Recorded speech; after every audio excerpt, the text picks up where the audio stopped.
오늘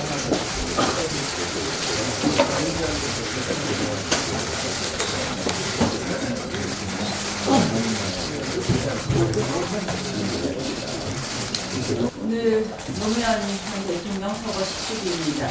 한미 FTA 추진, 그리고 제주 해군기지 건설, 이라크 파병 등 본인의 신념과 현실의 충돌 앞에서 용감한 결단을 내렸던 노무현 전 대통령의 본성이 유독 떠오르는 요즘입니다. 노무현 대통령을 정신적으로 계승했다는 문재인 정부는 오늘 하루만큼은 참여정부의 정책적 유연성을 생각해 보시길 바랍니다.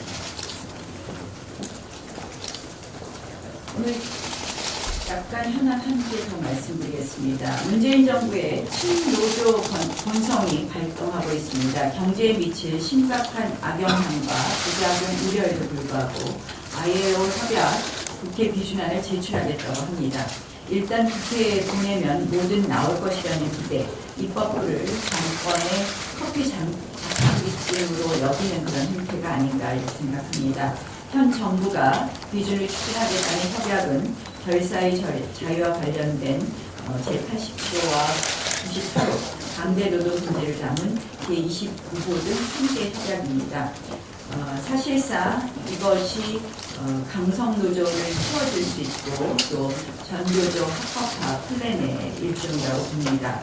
안 그래도 지금 노사 갈등과 불균형 노사 관계 때문에 국내 기업은 물론 해외 유수 기업마저도 투자와 고용을 꺼리고 있습니다.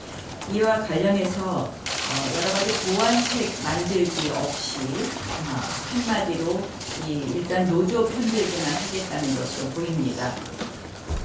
이 강성 귀족 노조의 경제 발목 잡기를 극복하기도 힘든 상황에 결국 노조의 단결성을 강화시킨 것 아닌가 이런 생각을 합니다. 이 노동계의 책임을 강조했던 문재인 대통령이 결국 노조의 눈치를 보는 것으로 보입니다. 이 부분에 대해서 여러 가지 파장에 대해서 수많은 기업가 전문가들이 여러 가지 지적을 해왔습니다. 이 부분에 대해서는 그동안 사회적 대타협도 이루어지지 않고 있습니다. 그래서 사실은 국회에서 의견 수렴과 조정을 해야 됩니다. 선 기준 후 입법이 아니라 선 입법 후 기준을 해야 되는 것입니다. 법 개정을 통해 이해관계를 원만하게 조정한 뒤에 비로소 기준을 처리하는 것이 이치에 맞습니다. 어제 제가 말씀드렸습니다. 소득주도 성장이 아니라 시장주도 성장이 되어야 합니다. 그렇게 하기 위해서는 경제 친화적 정책, 그리고 경제 친화적 기업 정책, 노동운동 정책을 해야 된다는 말씀을 드렸습니다. 이제 ILO 기준을 무조건 관찰하려 하지 말고 국회에서 충분한 논의가 필요하다는 것을 인식하고 다시 한번 결정을 제고해 줄 것을 요청합니다. 휴대폰 감찰에 대해서 좀 말씀드리겠습니다. 밖으로는 구걸하러 다니고 안으로는 기만하고 탄압하는 문재인 정권, 한마디로 억양부강의 정권이다 이렇게 말씀드리겠습니다. 한번 만나달라, 북한에게도 만나달라, 트럼프 대통령에게도 한 번만 와달라.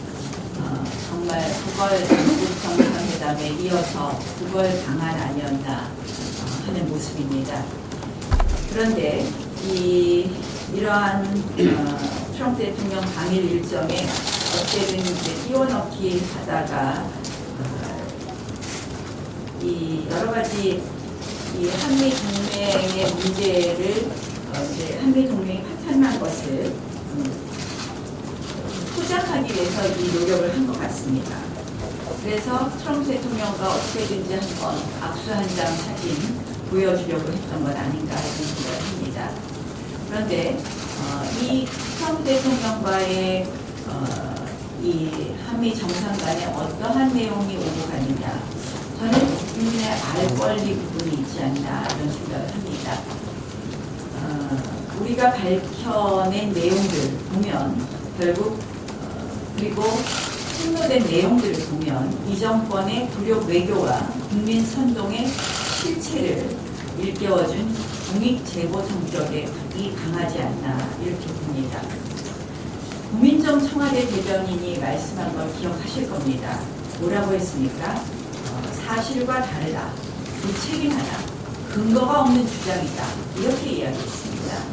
그런데 그것이 바로 국민 기만이었다는 것이 보여지는 것입니다. 그리고 나서 어디서 새 나갔는지 색출하겠다고 합니다.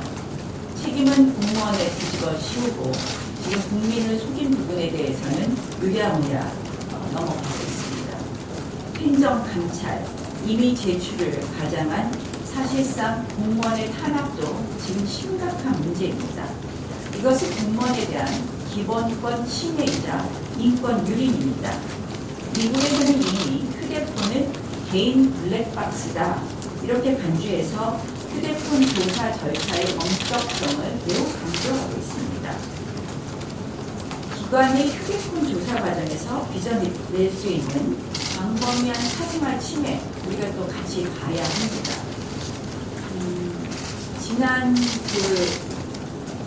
그래서 오늘 이제 그와 관련해서 의원님들께서 많이 말씀을 하실 텐데요. 이 당사자의 동의를 받은 이미 제출은 의미 없는 형식 절차에 불과합니다.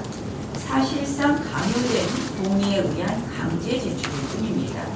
헌법에 명시한 영장주의를 무력화하는 불법 강찰이자 직권 남용에 해당합니다. 그래서 우리가 이번 건 말고 지난번에 보면은 이 휴대폰 사찰을 한 결과를 받고 일부 외교관을 사생활 문제로 징계하고 처벌한 게 있습니다. 네, 아니 일단 다시 보겠습니다. 그래서 이거는 저는 독수독가 원칙에 완전히 위배되는 탄압이다 이렇게 보고 있습니다. 그래서 이와 관련된 오늘 의원님들께서 여러 가지 개정이라든지 법 개정이라든지 이런 부분 말씀해 주실 겁니다. 최근에 나타난 지금 외교 한미 정상회담 투와 관련돼서는 한마디로 국걸 외교, 국민 기만의 이런 민낯이 들키자 이제 공무원에게만 책임을 씌워가는 모양이 아닌가 이런 생각을 합니다. 저희는 지금 이 반복되는 공무원의 휴대폰 사찰 그로 인해서 사실상 공무원의 기본권이 침해되고 사실상 공무원을 억압하는 이러한 이 정권의 실체에 대해서 문제점을 지적하고 거기에 대한 개선 방안을 마련해 나가도록 하겠다는 말씀을 드리겠습니다. 마지막으로 이 버닝썬 사건하고 손석희 수사 사건 좀 말씀드리겠습니다. 수사는 의혹을 풀기 위해서 하는 것입니다. 국민이 그 결과에 공감해야지 바로 법 질서가 바로 설 수 있다고 생각을 합니다. 그런데 이 문재인 정부의 최근 여러 수사를 보면 정권하고 친한 경우에는 면죄부를 주고 정권하고 좀 안 친한 경우에는 의혹을 확대하는 것 아닌가 이런 생각을 하게 됩니다. 그 대표적인 것이 버닝썬 사건하고 손석희 JTBC 대표 경찰 수사 결과 아닌가 이렇게 생각을 합니다. 버닝썬 사건을 보면 내용을 보면 결국 경찰총장으로 지목되는 윤충경이 등장해서 이 모든 사건이 그냥 수사가 유야무야 되는 것 아닌가, 맥없이 멈춘 것 아닌가 이런 생각이 듭니다. 2006년 노무현 청와대 민정수석실에 근무했었고 2017년 문재인 청와대 민정수석실에 근무했던 윤충경이 이러한 맥없는 수사를 가져온 것 아닌가 이런 생각을 합니다. 결국 이 윤충경의 등장으로 인해서 버닝썬이 아니라 버닝문이 될까봐 결국 이 수사가 멈춘 것 아닌가 이런 생각을 합니다. 또 이거에 관련해서는 김태우 전 수사관이 한 말이 기억납니다. 윤충경 수사가 쉽지 않을 것이다. 이 정권 내부의 실상을 잘 아는 공익제보자인 김태우 전 수사관 말이 맞았던 것으로 봅니다. 손석희 대표 경찰 수사로 이해 안 되는 부분이 굉장히 많이 있습니다. 아직 지금 뭐 결론이 지금 검찰에 송치하고 경찰에서만 결론이 나 있는데 지금 억대 용역 계약을 제한한 혐의에 대해서는 그 배임에 대해서 무혐의했습니다.